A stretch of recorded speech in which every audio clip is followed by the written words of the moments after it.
మన చట్టం, ఇదే మన చట్టం. తెలిసి మసలుకో, తెలివిగా నడుచుకో, అందరికీ అన్ని విధాల బంధువులా నిలిచి తక్షణ మార్గాలను తెలిపే, రక్షణ గమ్యాలను చూపే. ఇది మన చట్టం, ఇదే మన చట్టం. తెలిసి మసలుకో, తెలివిగా నడుచుకో, ఇది మన చట్టం, ఇదే మన చట్టం. శ్రోతలకు నమస్కారం. ఇది మన చట్టం శీర్షికన హౌసింగ్ సొసైటీస్ ఈ అంశం గురించి తెలియజేయడానికి ప్రముఖ న్యాయవాది వై బాబ్జీ గారు మన స్టూడియోస్లో ఉన్నారు. నమస్కారం అండి బాబ్జీ గారు. నమస్కారం రమేష్ గారు. పెరుగుతున్న నగరీకరణలో ఇళ్ల సమూహాలు కానీ, అపార్ట్మెంట్స్ కానీ, గేటెడ్ కమ్యూనిటీస్ కానీ, విల్లాస్ కానీ, ఇలా చాలా రకాలుగా చూస్తుంటాం. వీళ్ళందరి సామాన్యమైన లేదంటే వీళ్ళందరికీ కావలసిన సదుపాయాలని ఏర్పాటు చేసుకొని ఒక సొసైటీని ఏర్పాటు చేసుకుంటున్నారు. ఈ హౌసింగ్ సొసైటీసు ఎలా ఏర్పరచుకోవాలి, వీటి వల్ల వచ్చే లాభాలు ఏమిటి? నివాస సంక్షేమ సంఘాలు, రెసిడెన్షియల్ వెల్ఫేర్ అసోసియేషన్స్ అని అంటారు. జనరల్గా లేఅవుట్ చేసినటువంటి ఒక కాలనీకి కానీ, లేకపోతే అపార్ట్మెంట్లో కానీ, లేదంటే ఇంకెక్కడైనా గేటెడ్ కమ్యూనిటీలో కానీ, లేకపోతే విల్లా ఓనర్స్ అని కానీ, ఇవి రకరకాలుగా మనుషులు ఎక్కడెక్కడైతే నివసిస్తారో, ఎటువంటి కైండ్స్ ఆఫ్ బిల్డింగ్ ఉంటుందో దాని ప్రకారం అక్కడ ఒక ఆర్గనైజ్డ్ ఎంటైటీ ఒకటి ఉండాలి. దాన్నే ఏమంటారంటే రెసిడెన్షియల్ వెల్ఫేర్ అసోసియేషన్, అంటే సంక్షేమ సంఘం, నివాసితుల సంక్షేమ సంఘం. ఈ సంఘం ఎందుకు ఉండాలి అంటే ఇట్స్ ఏ డెమోక్రటిక్ బాడీ. ఇక్కడ ఉన్న వాళ్ళందరూ కూడా కలిసి ఏం చేస్తారంటే ఒక సంఘంలో ఉన్నటువంటి కార్యవర్గాన్ని ఎన్నుకొని, మీరు మమ్మల్ని గైడ్ చేయండి, మేము అందరం అన్నీ చేసుకోలేం కాబట్టి మా తరపున మీరు రిప్రజెంటేటివ్స్గా మీరు ఇవన్నీ చేసి పెట్టండి, మెయింటెనెన్స్ కానీ సంక్షేమం కానీ చేసి పెట్టండి అంటారు. జనరల్గా ఎన్ని రకాలు ఉంటాయంటే, మనకు రెసిడెన్షియల్ కాలనీలో అయితే రెసిడెన్షియల్ వెల్ఫేర్ అసోసియేషన్ అది ఒక చట్టం కింద రిజిస్టర్ చేస్తారు. ఎందుకంటే రిజిస్టర్డ్ బాడీస్ ఇవన్నీ. అసోసియేషన్ ఆఫ్ పర్సన్స్ అని అంటారు, బాడీ ఆఫ్ ఇండివిజువల్స్ అంటారు, రకరకాల నామన్క్లేచర్ ఉంటుంది, స్ట్రక్చర్ కూడా ఉంటుంది. ఏ చట్టం కింద ఈ అసోసియేషన్ రిజిస్టర్ చేయాలంటారు? రెసిడెన్షియల్ వెల్ఫేర్ అసోసియేషన్స్కి, అపార్ట్మెంట్ ఓనర్స్ అసోసియేషన్కి, తర్వాత కోఆపరేటివ్ హౌసింగ్ సొసైటీస్కి ముఖ్యంగా 3 ఉంటాయి. మొదటిది రెసిడెన్షియల్ వెల్ఫేర్ అసోసియేషన్స్ అనాదిగా సొసైటీస్ రిజిస్ట్రేషన్ యాక్ట్ 1860 ప్రకారం చేసేవాళ్ళు.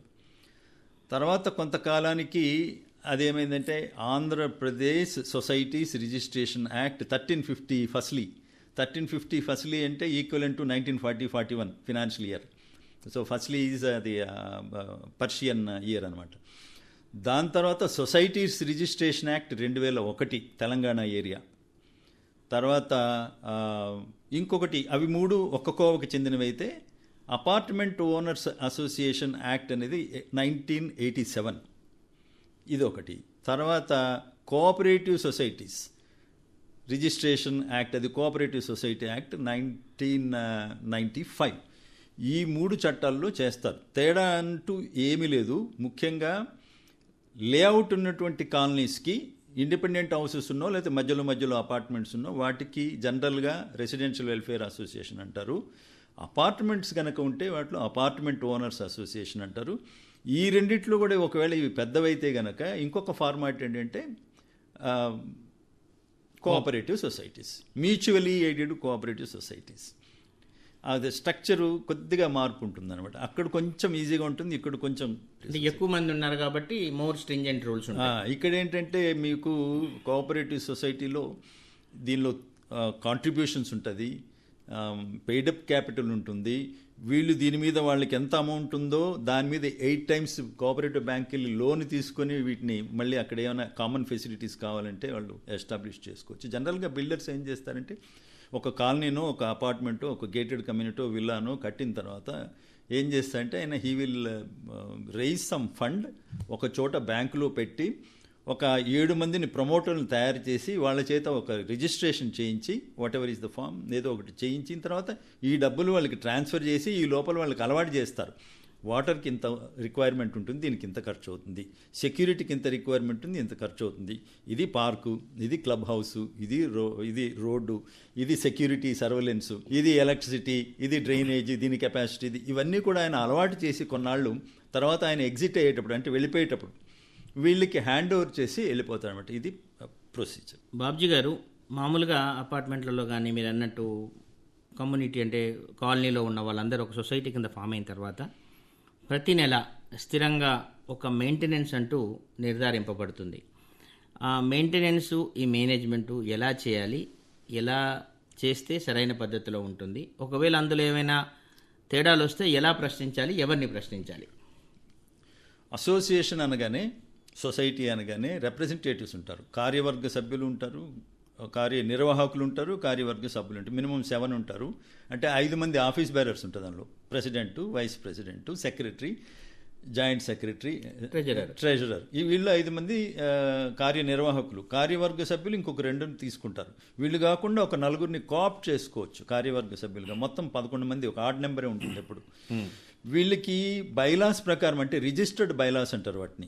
మీరు ఏ చట్టం కింద రిజిస్టర్ చేసినా వాటిని, ఆ బైలాస్ని రిజిస్టర్డ్ బైలాస్ అంటారు. ఈ బైలాస్ ఏంటంటే ఇవి చట్టంలో నుంచి, ఒరిజినల్ చట్టంలో నుంచి బయటికి తీసుకురాగలిగినటువంటి ఒక సబ్ లా.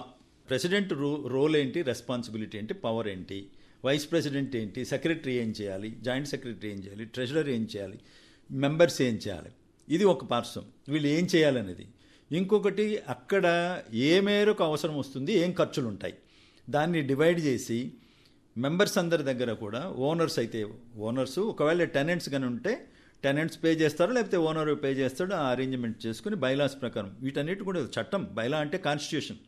ఈ కాన్స్టిట్యూషన్ ఎలా రాసుకుంటారు అంటే ఒక మోడల్ బైలా ఉంటుంది ఆ చట్టం కింద. దాన్ని తీసుకొచ్చి వీళ్ళకి కన్వీనియంట్గా దీన్ని ఒక ఏజీఎంలో పెట్టుకొని దీన్ని అడాప్ట్ చేసుకుంటారు. అది వాళ్ళకి అప్పటి నుంచి వాళ్ళకు ఒక చట్టం అవుతుంది. దాని ప్రకారం వెళ్తారు. ఒకవేళ దీనిలో ఉన్న బైలాస్ ఏమైనా అసలు చట్టానికి, లా ఆఫ్ ద ల్యాండ్కి అతిక్రమించుంటే ఇవి చెల్లవు.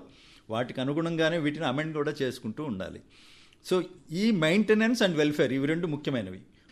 సంక్షేమంగా, సుఖంగా, సంతోషంగా ఉండాలంటే ఏం చేయాలి, కావాల్సిన ఫెసిలిటీస్ కావాలి.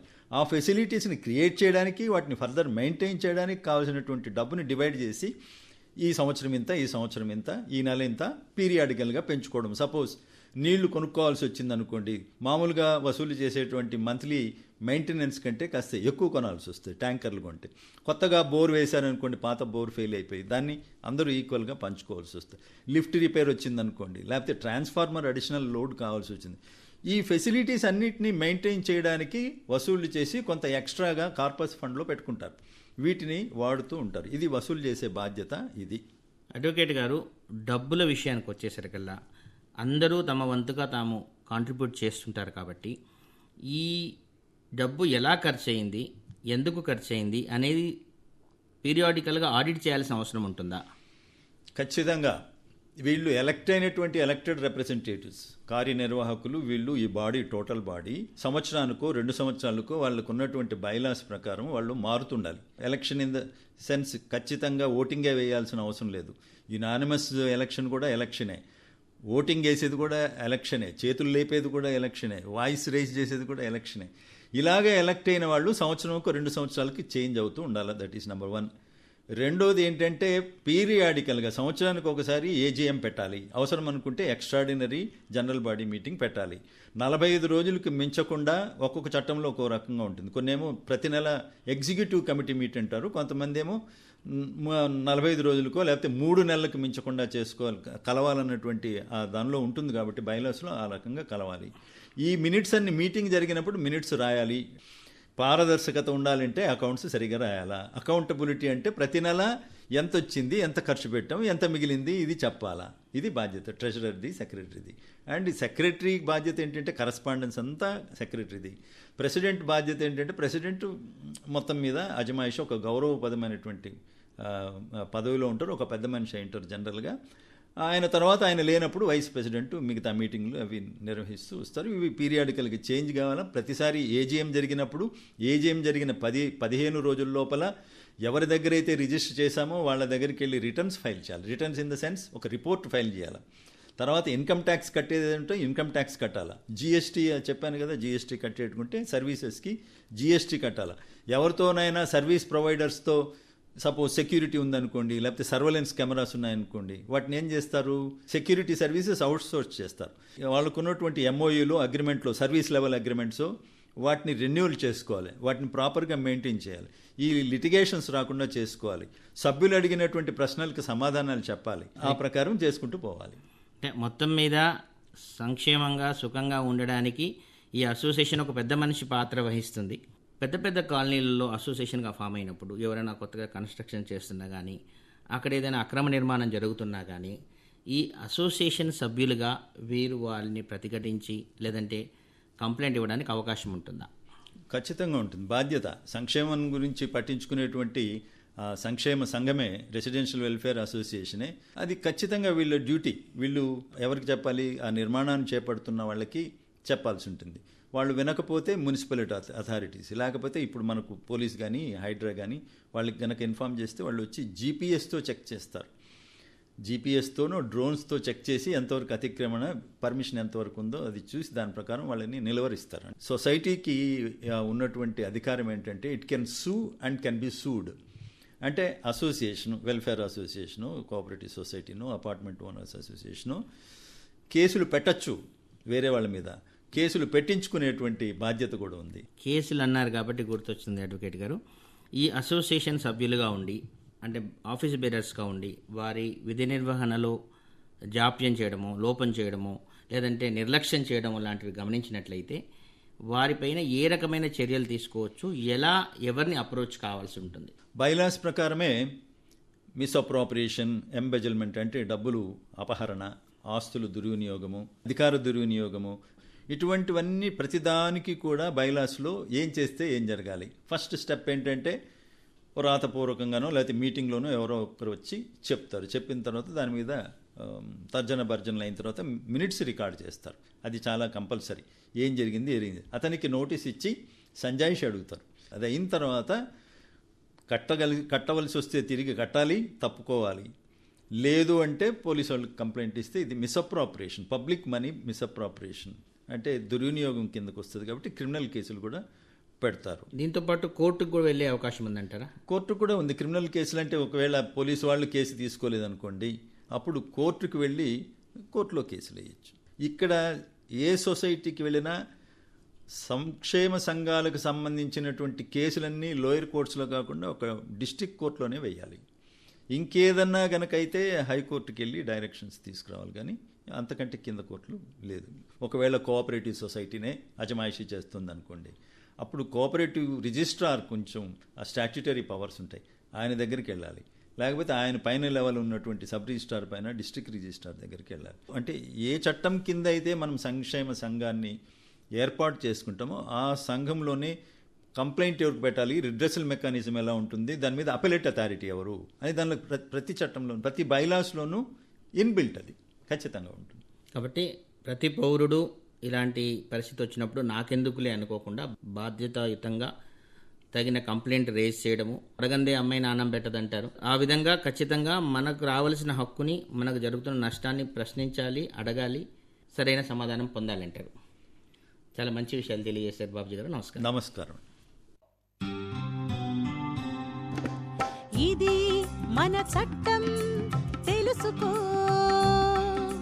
చట్టం తెలిసి మసలుకో, విధానాలు వివాదాలు పరిష్కార మార్గాలు, రక్షణ గమ్యాలు తెలిపే, ఇది మన చట్టం తెలుసుకో, తెలిసి మసలుకో,